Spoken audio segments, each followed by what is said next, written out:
Hey, Top G is here. In this channel I will show you the best manhwa recap content you will ever find in any other YouTube channel. So, spend your time in this quality content, and don't go anywhere. I have a surprise for you in the end. A decade ago, portals suddenly appeared globally. From these portals, creatures began to emerge, ranging from fearsome beasts and humanoid demons to spectral dragons. Fortunately, in the realm of humanity, individuals known as the Awakened began to emerge. These unique individuals started displaying supernatural abilities, encompassing a range of powers from magic to martial arts and various other superhuman capabilities.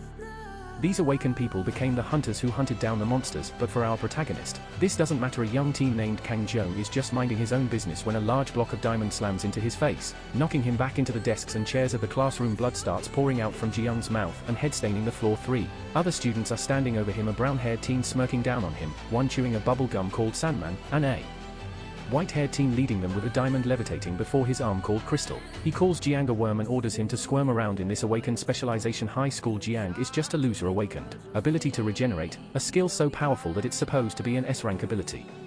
Regrettably for Jihyoung, his ability to regenerate is nothing short of agonizing. Whenever he undergoes the process, the pain is unbearable. Jihyoung writhes and yells on the ground, enduring extreme distress as his body labors to mend the severe injuries to his fractured skull. All the while, the tormentors continue their assault, mocking him mercilessly. As he flails around from the pain of his healing, there isn't even any proof of the bullying left once he's healed, thus he has no choice but to sit at his desk and endure the bullying. The authorities, including the teachers or the police, cannot do anything. They won't do anything. Why? S-class awakened individuals with strong powers receive special treatment from the government. His 3 bullies with their powers over diamonds, electricity and earth are all considered S-class individuals after school. Jihyoung heads back home to the little shop in front of their house. His mom greets him warmly and gives him some food. His mom is the only reason he's still going to the Awakened Specialization High School, despite all his bullying. His dad died when he was 5, leaving his mom all alone to handle their failing restaurant and provide for their family's needs. Therefore, even when his mother inquires about his school life, he finds himself compelled to offer a fabricated smile and assure her that everything is going splendidly. He harbors the hope that upon graduation, he can embrace the path of a hunter, allowing his mother to retire and enjoy a life of ease. Given his abilities, he aspires to attain a C-rank hunter status, which, despite providing a modest income, promises a chance for a better living environment. In this envisioned future, he sees the potential for both him and his mother to find genuine happiness. It was the 15th of the month, the date of his mom's birthday. It was also the day everything in Jihyoung's life came crashing down. Jihyoung was in shock. While he stared at his mother's unconscious body in the hospital, she was in a support neck brace supports her neck, and bandages wrapped all over his mom's body. He couldn't even see her face because of the dressing on her head. The bullies in his school had beaten his mom into a vegetative state. A government official tries to explain to Jihyoung that it was an accident, but Jihyoung knows it was no accident. They coincidentally came to their small restaurant where Jihyoung's mom served them. Seeing the woman's youthful appearance, Crystal grabbed his mom's arm and tried to hit on his mom. He tried to flirt with her and showed her that he could even create diamonds, but Jihyoung's mom just pulled back her arm and rejected him. Unfortunately, she accidentally swiped Crystal's phone from the table, causing it to fall to the ground, where its screen cracked. Hurriedly picked up the phone, apologized, and even offered to pay for the phone, but Crystal's power goes out of control due to rage and diamonds erupt from the ground, piercing his mom into the air. It was just an accident. The official said it was a coincidence that they went to their restaurant and Crystal's power went out of control, but Jihyoung knows better. He knows that the bully's power didn't go berserk. Blood starts flowing down Jihyoung's face as his face contorts in anger. He grits his teeth so hard that his teeth crack, shatter and fall on the floor in pieces. He grabs his neck and starts tearing through his skin, his rage flowing out of him in vicious waves on the floor, splattered from where it's been dropped. His mom's birthday cake gets bathed in his blood. Meanwhile, in the mountains on the outskirts of the city, the 3 bullies are hanging out after school and playing with their powers. Thor worries if it's okay that they send an innocent woman to the hospital, but Crystal assures him that it's okay. After all, they're young enough to be protected by the law, and they've also awakened individuals with special privileges. On top of that, Thor still expresses his worry. Crystal glares at him and reminds him that it's not his first time beating someone up from a distance. A voice suddenly asks them why they did it. The unknown figure angrily marches toward them and they finally recognize him as Jihyoung. Meanwhile, Jihyoung's eye flashes in anger and he screams again at the bullies, demanding to know why they hurt his mom. Crystal's face brightens as he realizes who Jihyoung is talking about, and he just casually compliments Jihyoung's mom for being young. Meanwhile, tears and snot flowed down Jihyoung's face, which was still radiating with anger. Jihyoung charged toward them. A Crystal just lifted his hand and sent a diamond spear through Jihyoung's chest. Jihyoung grabbed the spear with both hands and pulled it out, causing copious amounts of blood to explode everywhere. The hole in his chest slowly healed while he writhed in pain because of his ability to work. He cursed at the bullies and was about to charge again when he noticed that Crystal had created hundreds more diamond spears it levitating all around them, and with a flick of his finger, Crystal sent the spears crashing down on Jihyoung. Despite being pincushioned by the spears, Jihyoung's rage still wouldn't calm down, and he crawled toward the bullies. Crystal smiled at Jihyoung's persistence and commanded one of his buddies, the brown-haired teen nicknamed Thor, attacks Jihyoung. Thor's eye flashes, and a bolt of lightning descends from the heavens, striking Jihyoung where he stands. Jihyoung falls back down to his knees, smoking from the attack, and bathing the ground with his blood. The bullies walk beside Jihyoung and are about to leave, but Jihyoung grabs Crystal's feet. Crystal finally gets annoyed at Jihyoung, and smashes down on him with his diamond-covered fists. He pounds on Jihyoung's body, wanting to end the pain. Jihyoung grabs hold of a large crystal just in front of his chest and pulls himself toward it, impaling himself on the throat before he dies. His mind flashes to the memory of his mother, but his regenerative ability kicks and once again, and he is left gasping for air while his throat heals the damage of the spike, lying down in his probably very priceless diamond coffin. Jihyoung comes to a miserable conclusion. He is utterly powerless. However, he grits his teeth and realizes that this is how his mom probably feels right now. They both cannot move, and are stuck in their own bodies. Jihyoung grits his teeth once more and punches upward. He will get out. It all doesn't matter, he will get out alive. Jihyoung continues punching upwards, gritting through his injuries and his painful regenerative ability. A long time later, the mountains on the outskirts of the city are still as peaceful as ever. Meanwhile, the television in the city broadcasts the interview with some famous S-rank hunters. The interview even compliments his 3 guests, who are famous for their kindness and volunteer work. The guests explain that they just feel joy whenever they help out those in need, and they still feel that way. These 3 guests, Jihyoung's former bullies, had now graduated and are working as S-class hunters, the best of the best. For the next question, the interviewer asks them a question about an incident in their past when they hurt a civilian 5 years ago because of an ability to outrage. The leader of the 3 hunters holds his head in grief as tears start flowing down his cheeks. He narrates how when they were still students he couldn't control his abilities well, so he accidentally hurt his friend's mom. He apologized to his friend, but he couldn't reach him. Since then he is about to apologize again in front of the camera, when the door to the interviewing area suddenly gets blown in, and it rockets right to the hunters. Thankfully, Crystal manages to deflect the door with his arms now reinforced with diamonds. The audience watching the interview all scatter and shout as a monster silhouette can be seen standing by the broken entrance. With every step of the monster, the floors break. Crystal warily watches the imposing figure approaching them when in an instant a fist suddenly flies to his face. In a flashback, we once again see Jihyoung in his dining cocoon, relentlessly and undyingly punching the diamond above him. He has no idea how much time has passed. Is it a few months, or a few years? He will never know. The diamonds before him don't even show a scratch from all his punches, but there is one thing he noticed: his regenerative ability was different from others. The continued injuries triggered an excessive regeneration, and he regenerated into a stronger person than before. Looking at his knuckles, he can see bones peeking through them. His exoskeleton is starting to come out inside that grave. For 5 years Jihyoung's whole body struggled. He used his feet, his back, and even his head. For 5 years he destroyed his entire body and regenerated. He only felt pain. His blood splattered his flesh, ripped his bones, broke. The pain was his whole life, and when he regenerated, the pain was also worse than death. And yet Jihyoung continued for 5 years until a crack formed back in the present. Crystal's face gets bludgeoned by a heavy skeletal fist and he is flung back into the wall, crashing into it. His 2 sidekicks, Thor and Sandman, can't fathom what just happened, and who this person was standing before them. A person looking more like a demon than a human, with an exoskeleton all over him,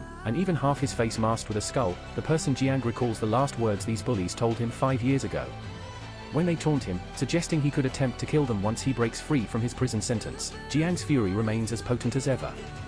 He alerts them, with a stern warning, that he has indeed regained his freedom. However, the bullies, they can't even remember this last interaction with Jihyoung, so connect their weak classmate in the past to this imposing monster before them. Now they puzzlingly stare at one another while Crystal backs up from behind them. He orders them to just murder the guy, so Thor quickly summons a flash of lightning to hit the enemy. The resulting bolt of electricity causes a massive explosion of power and debris, but Jihyoung manages to endure the attack. Despite the persistent lightning flickering across his frame, he manages a fierce grin and rushes towards Thor. Jihyoung makes a bold move, lunging at Thor with his fists, utilizing the sharp, blade-like bones jutting out from his forearms as a weapon to pierce through Thor. The sharp weapon cuts through Thor's neck and his decapitated head flies through the air, still containing his shocked face. Crystal and Thor are stunned by the shocking turn of events, and they can't even move as their friend's blood splatters over them. Moments after Thor's body thuds to the ground, Sandman finally snaps into action. He directs his elemental power at Jihyoung. A whirlwind of rock, sand, and dirt assembles, ensnaring Jihyoung and compressing him into a compact sphere of earth. Within this earthen cage, Jihyoung clenches his teeth, retaliating with such force that his confinement shatters into countless fragments. In a split second, Jihyoung's hand grips Sandman's jaw, and the bubble gum, which oddly seems as if it's been chewed for half a decade, pops in surprise. As dread fills Sandman's eyes, Jihyoung ruthlessly tears away his jaw. Sandman collapses, hands desperately covering his mangled face. Jihyoung lifts his sword arm to put him out of his misery. The blade slams into Sandman, finally ending his suffering. But Crystal is now behind Jihyoung with his fists ready to bludgeon. Jihyoung turns around to face him, but this just means the diamond-laden fist crashes into his face. Unlike before, the skull encasing Jihyoung's face managed to pierce through. Crystal's defenses in his dining fists now have cracks running through them. Seeing this travesty, Crystal lifts his hand, and countless diamond spears appear again. Unlike when they were kids, when the spears were just surrounding Jihyoung, this time the spears are so large and numerous that they surround the whole building. Crystal brings down his finger, and the innumerable spears come crashing down and converging on Jihyoung, making him a human pincushion. Once more, Crystal stares at Jihyoung's mangled corpse. Batis horror. The spike spearing through his body starts to shake as Jihyoung tries to stand again. Blood is pouring and dripping all over his wounds, but this just makes going that much more menacing to look at. Not only does he now look like a skeletal demon, but now he's bathed in blood and glaring menacingly at Crystal. Crystal realizes that this isn't over yet, and he encases his whole body in protective diamond armor with his fists' heavy diamond sledgehammers. He brings his sledgehammers to bear and starts pummeling Jihyoung with every punch of his. Both bones and dimes crack, and blood splatters all over. He unleashes a combo at Jihyoung and ends it with a devastating blow to the head. However, just like back when they were teenagers, Jihyoung once again catches his fists with his mouth. He bites down on them unlike before. When Jihyoung's teeth shattered, this time it was Crystal's arm that shattered. He was horrified at this, realizing that he was not invulnerable anymore to the enemy monster. Jihyoung bit down hard on the arm and quickly punched his skeletal sword through Crystal's chest. Crystal could move away since Jihyoung was still biting through his fist, and he could only scream in pain from both attacks in a last-ditch effort to escape. Crystal frantically reaches out and makes contact with the ground. In a mystical display of power, a colossal stalagmite made of shimmering diamond materializes and erupts from beneath Jihyoung. The towering formation lifts Jihyoung off the ground, yet his ferocious bite remains latched onto Crystal's arm with unwavering tenacity. Faced with no other choice, Crystal grimly severs his own limb, releasing Jihyoung's relentless grip. In a state of anguish and shock, Crystal stumbles away from the chaotic scene. However, fate has a cruel twist in store for him. Without warning, a diamond spike abruptly impales Crystal, forcing him to collapse onto the ground. In the midst of his dire predicament, Jihyoung, exuding a sinister air, menacingly advances toward Crystal, who screams at the top of his lungs, desperately pleading for him to cease his terrifying approach. Unsurprisingly, Jihyoung disregards Crystal's pleas, mercilessly subjecting him to a brutal assault, using the myriad diamond spikes he conjured to stab back at him. Now resembling a human pincushion, Crystal musters the strength to weakly inquire about the identity of the monster standing before him. In a gruesome response, Jihyoung grasps the skull mask concealing half of his face and removes it with a painful, deliberate motion. As Crystal gazes upon the now fully revealed face, a surge of recognition floods his mind. The figure before him is no stranger. It's the individual they had tormented relentlessly during their teenage years, cruelly dubbing him Worm. With half his visage concealed beneath a rugged skull mask, this individual radiates a fiery warmth despite his grotesque appearance. Unfazed by the insult hurled his way, Jihyoung chooses not to retort, instead opting to raise his fists and deliver another decisive blow to Crystal. Seizing him by the throat, Jihyoung mercilessly impales Crystal's mouth with his bone-like sword, thrusting it through the very back of his skull. A chilling spectacle unfolds as Jihyoung witnesses Crystal's life force gradually extinguish before his very eyes, all while basking in the sweet triumph of vengeance finally attained. As the rage within Jihyoung begins to dissipate, he wearily rises to his feet, taking stock of his surroundings. There, amidst the aftermath, lie the grim reminders of the three tormentors who now lay brutalized and lifeless. All lying down in their pools of blood, the whole auditorium was destroyed in their fighting, and Jihyoung is the only one left alive in the whole building. The only movement he can see is his reflection in the pools of blood. A grey sky peeks through the ruins of the building and a torrent of rain starts to fall. Jihyoung falls to his knees, looks up at the rain above him, and feels the water running all over him. He releases a blood-curdling scream and he starts to cry, since after 5 years of just mindless pain, Jihyoung is at a complete loss as to what his next move should be. It's been quite some time since he last had any clarity. Now, he finds himself sitting in the hospital, tightly wrapped in a comforting, warm blanket. His gaze is fixed upon the motionless figure resting on the hospital bed. It's simply unfathomable to him that his beloved mother is still alive somewhere out there, perhaps basking under the gentle touch of a clear blue sky. In the heart of a dense forest, a flicker of light illuminates a mysterious gateway to another world. Beyond this portal lies a cavernous expanse, painted in a deep shade of green.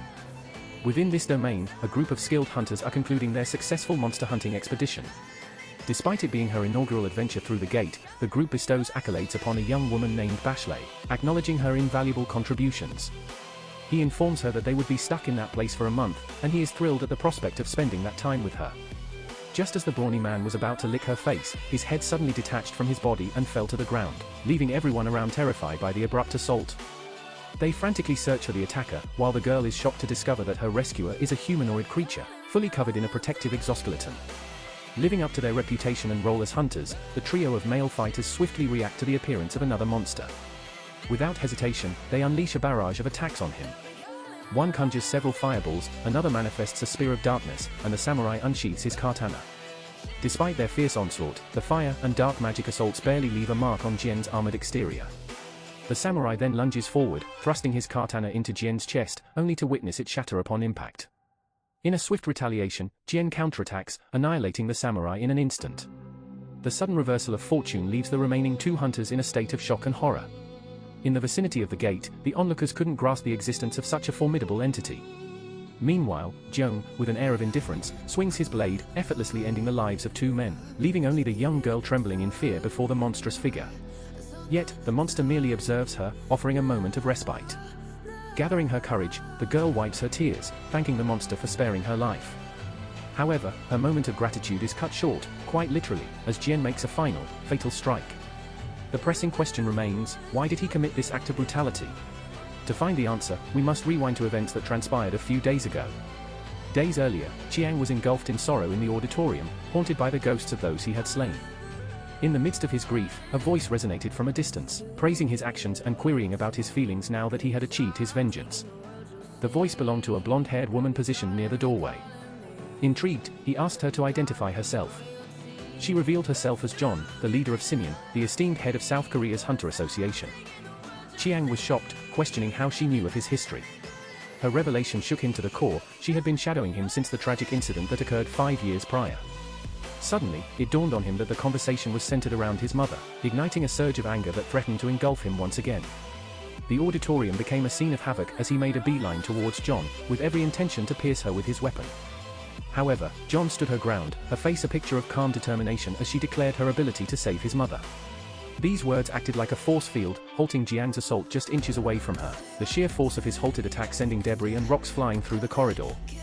Desperate to understand the depth of her statement, he demanded clarification regarding her ability to revive his mother from her comatose state. John responded with confidence, revealing her unique status as the world's only S-rank healer, a position that underscored her unparalleled healing abilities. Now more cautious, John sought assurance of her credibility, unwilling to be deceived again. At this, JM responded with a laugh devoid of any joy, unveiling the fact that she had been the lifeline sustaining his mother while he endured a 5-year confinement beneath the earth. This disclosure left him grappling with a mix of astonishment and skepticism, prompting him to question her true intentions. John, wearing a knowing smile, proceeded to shed light on the current global crisis. She explained that hunters, emerging in various nations, had grown overwhelmingly powerful, overshadowing the capabilities of traditional military forces. Alarmingly, some hunters had amassed power exceeding that of nuclear arsenals, presenting a grave and escalating threat to the world order.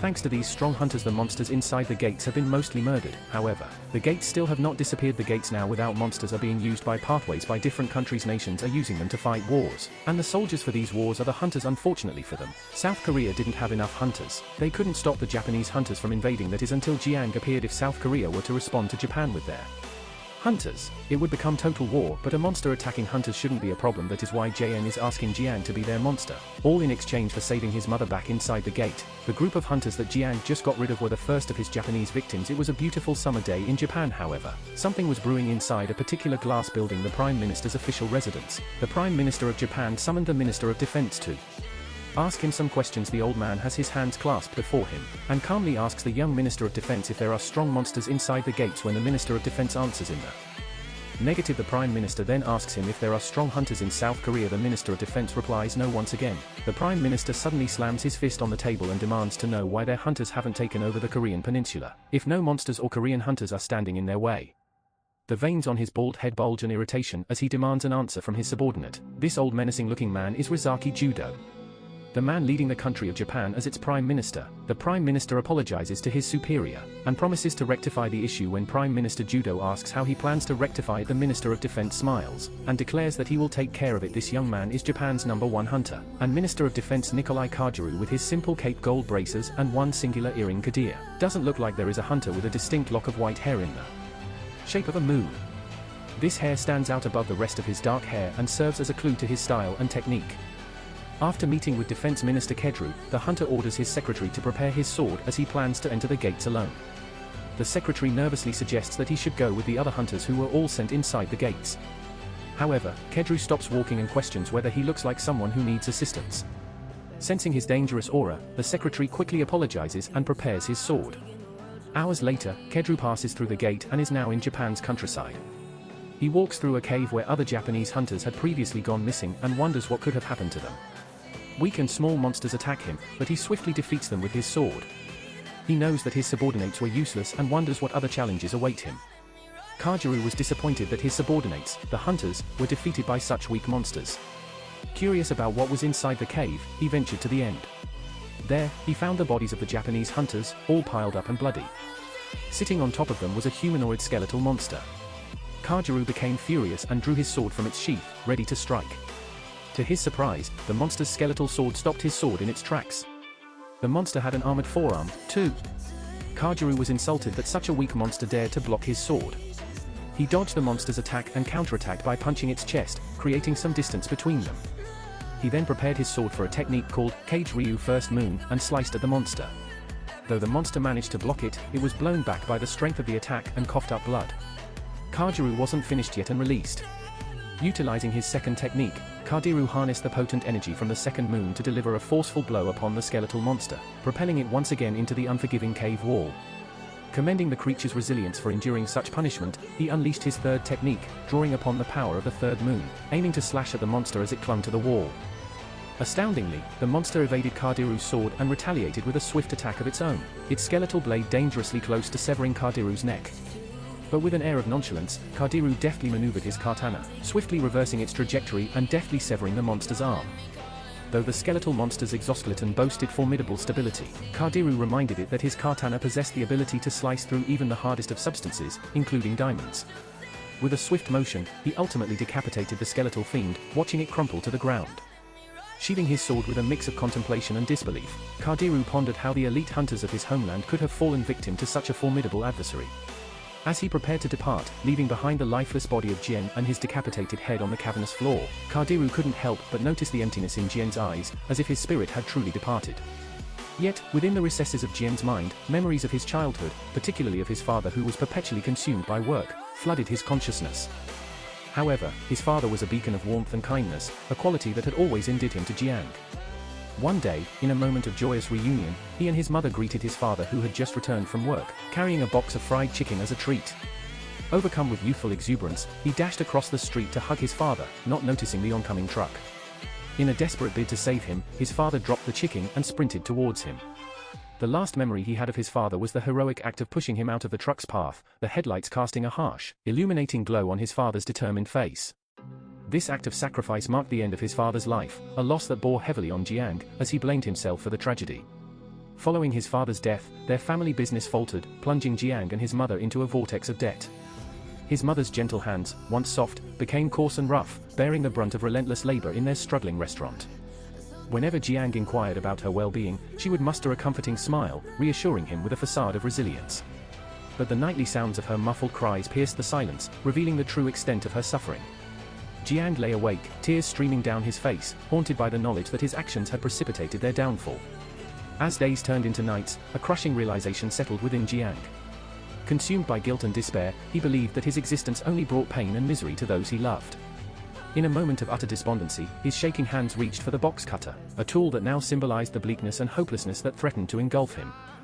A few minutes later his mom was bringing him dinner when she abruptly dropped the tray. When she saw what her son was doing, Jihyoung was crying but smiling as he held his injured hand before him in a moment of youthful optimism. He excitedly shares with his mother that he might be awakening as a hunter, as his wrist shows signs of healing. The television in the background broadcasts an interview with Korea's most renowned hunter, a figure named Jim Gang.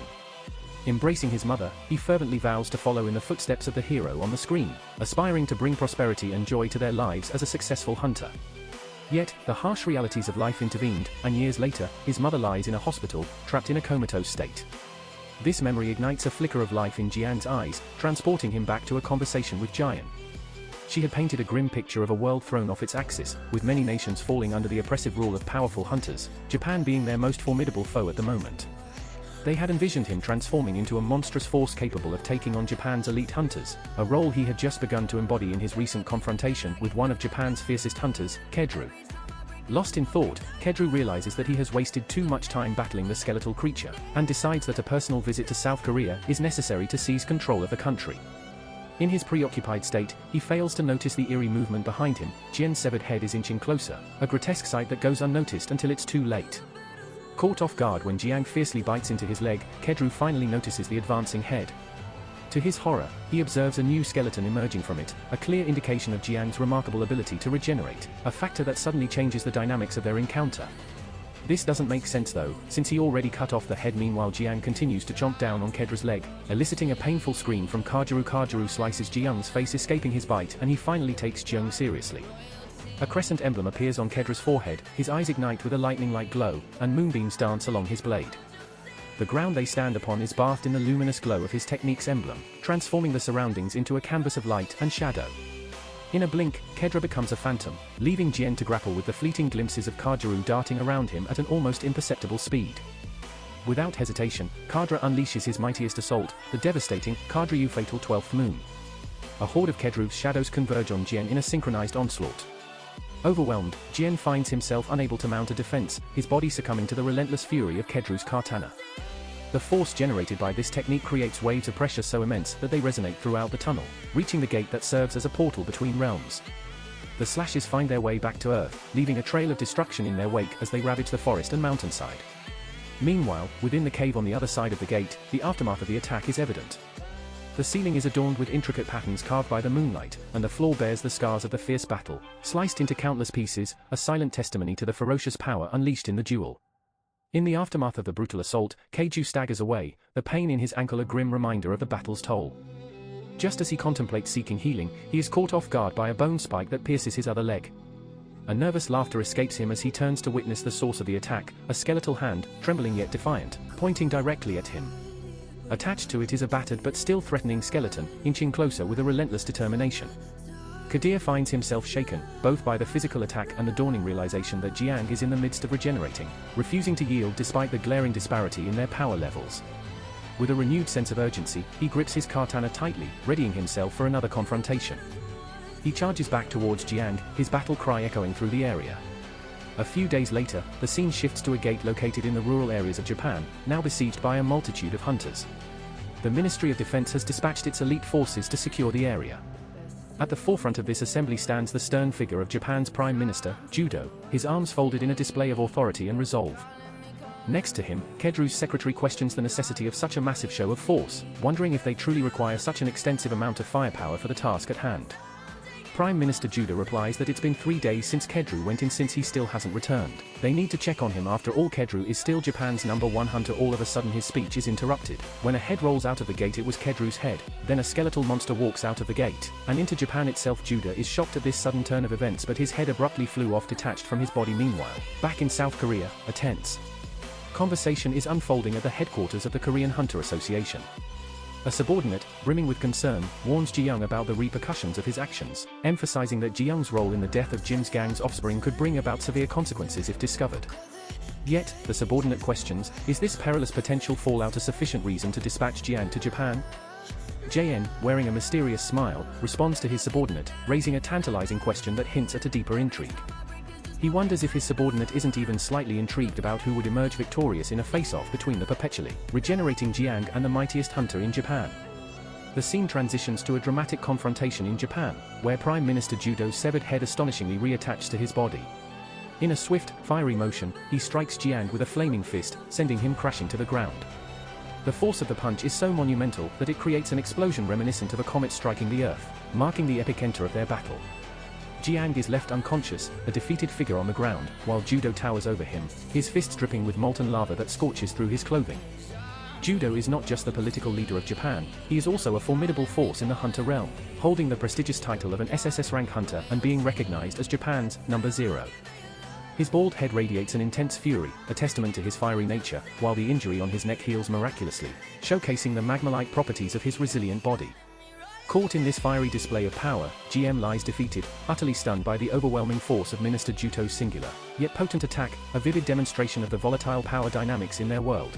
So you guys came, the top G, announced that you guys are officially on the road of top G, but you guys are not there yet. If you want to be the top G, then subscribe to this channel and make it to 1K subscribers. In this channel, I will give away gift cards to 10 people when I get to 1K subs. So make it fast. As for the gift for the day, I will give you 1,000 ChatGPT prompts for free if you message me in this email. I will provide you with that immediately.